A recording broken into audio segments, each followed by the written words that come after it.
Tom, thanks for joining us. Thank you for having me. So this film is really fascinating. It seems to show a lot of vulnerabilities in you.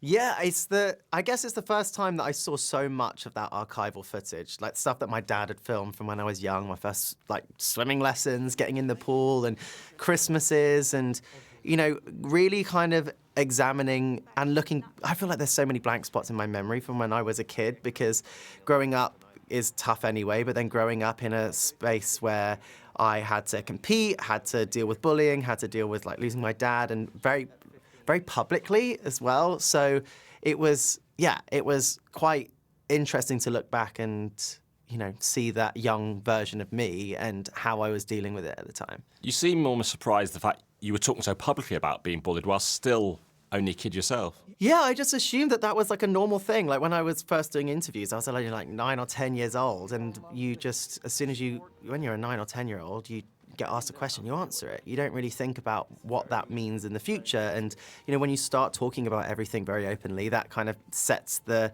landscape for what's to come in the rest of your life. So I just, always talked about absolutely everything. So, going through bullying and losing my dad, of course, then the next thing that would happen is I would get asked about it whenever I would next have an interview. So it was always, I never really saw it back then as something that was strange because it's something that I had lived and grown up and just was part of how my life existed.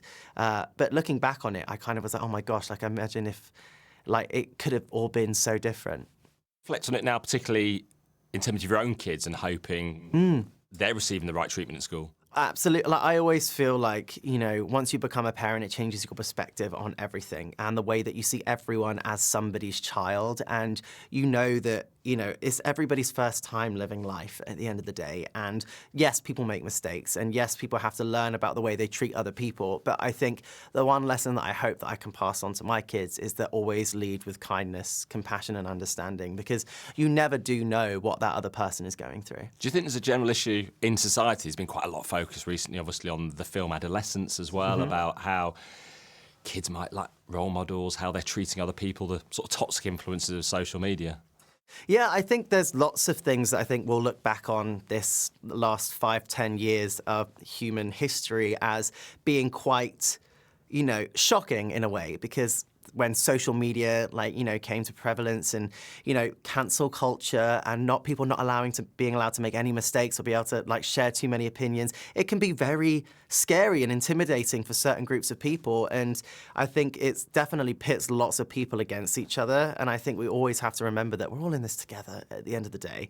And there's so many more important things than, having to being able to come together as one human race. And I know that sounds very hippy-dippy, but it really is as simple as that, about just being kind to each other. Where has that kindness and compassion gone? Because everybody feels like they have something to say about very, small groups of people.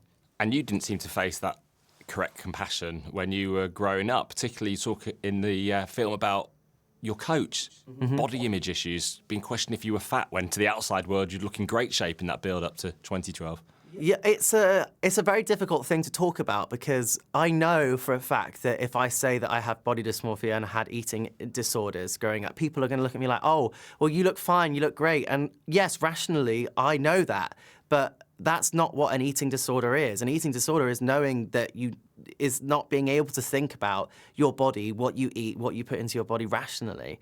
And I think that's something that people don't necessarily understand with eating disorders, which is why going through that, I went through it alone, because I was embarrassed to be thinking those things. I didn't think anybody would believe me. I didn't think anybody would understand.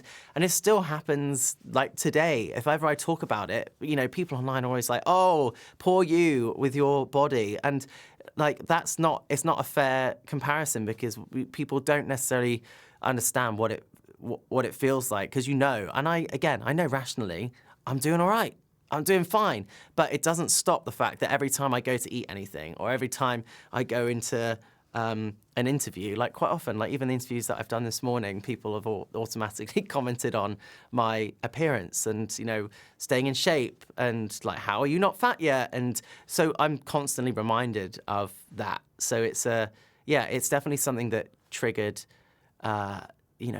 the way that I think about my relationship with food. Is that something you blame on your coach? And do you have concerns about those who are in any sport still to this day. Yeah, I mean, it wasn't my coach. It was like the higher performance directors within British diving, but it is something that is definitely very different now. I think growing up in sport, 10, 15, 20 years ago, it was a very different relationship between coach and athletes in terms of how strict athletes and coaches could be, whereas now it's very much more open about discussions, making sure everybody feels like they're, represented and visible. And I think I think the conversations have been had now to kind of create more of a dynamic that allows conversations to happen and support around, physical appearance, support around what nutrition support you need, psychological support, the mental well-being and welfare of like every athlete. And I think that was, disregarded for a very long time. You talk in the film about almost being scared off coming out and the dangers, the implications, the problems for your career if you were to say that you were gay.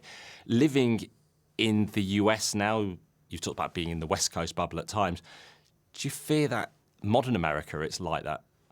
It is scary in some parts of the world how the rights of LGBT people are kind of being reversed, or they're being dangerously threatened. And I think it's something that, again, it's where minorities have to come together for the greater good, because it is scary. And I think it's, you may see someone else's rights going away.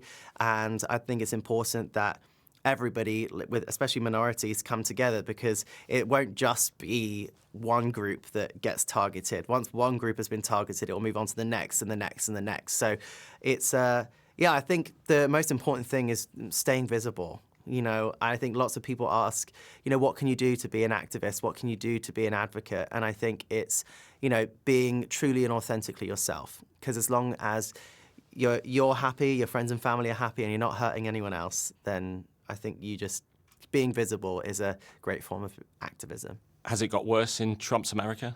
Because I live in California and I live in Los Angeles, you don't notice the big changes as much. I think for lots of people living in the, the West Coast bubble, it is it was like a bit of a shock, when Trump won the election in November.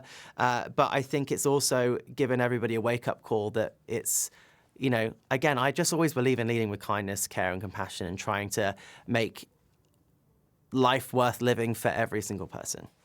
Could I just ask finally, how do you now reflect on your whole career? This is the moment to look back. Yes. And I mean, my career, I feel, looking back on it, obviously I feel incredibly proud of what I've been able to achieve in terms of my perseverance and resilience through lots of different things. I do miss the being on that diving board. It is like there is no other feeling than being on top of a diving board in a competition where you're putting all of the work that you put into that 1.6 seconds. And I think I will forever miss that. Well, congratulations on your career and on the film. Thank you very much.